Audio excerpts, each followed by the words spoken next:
Today we're going to have a lesson on the temptations of this world and the distractions of what's right and what's not. Alright, we're going to start off with the desires of people.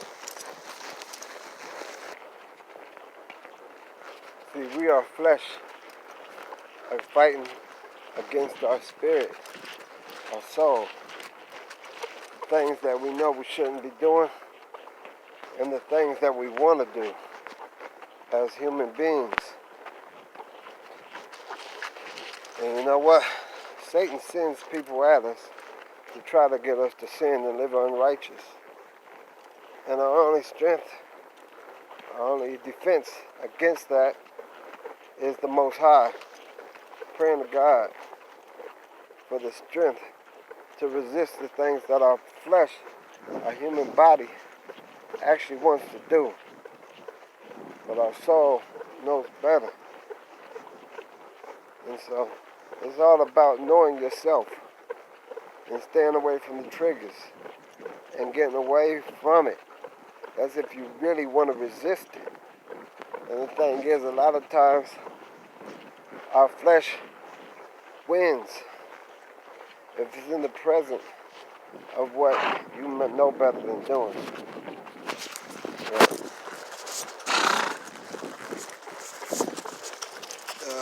Yeah. Princess, say hi. Okay, that's who's making all that noise. It ain't me. Just so you know.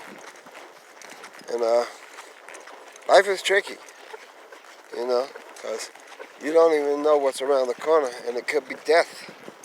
That's why the Bible says we live in the valley of the shadow of darkness.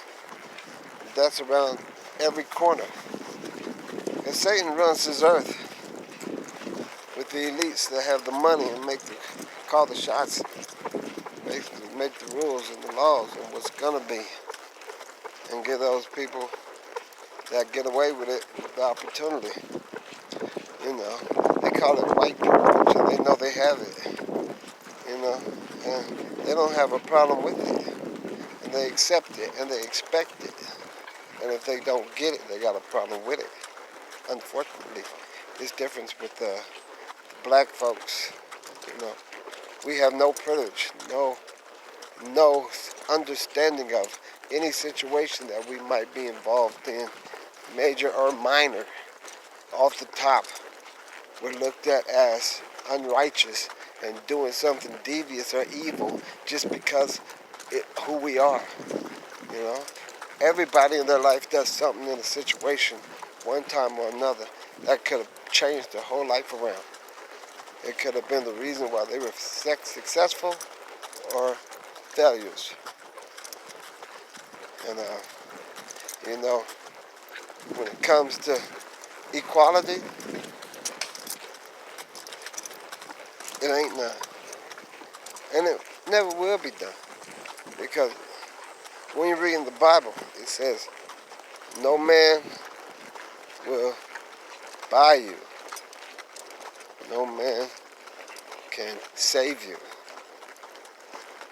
And so, there's only one people that are in the land of their captors, surrounded by their enemies. Because the enemies are those who bought you and sold you. And there's only one people who don't have their own land, you know, don't have their own culture. And, you know, it goes without saying, you know. I mean, when the Bible says those people will have a perpetual hatred, I see videos where the police treat black men like they are beasts from hell. And how can you dislike somebody so much just because of the skin color? I mean, I seen the video where the NFL player got pulled over by the police. The police was waiting for any opportunity to shoot him, telling him to put his hands in an awkward situation, an awkward position that people don't naturally do. Who goes around the house and puts their hands palm up behind their back? How freaking difficult is that?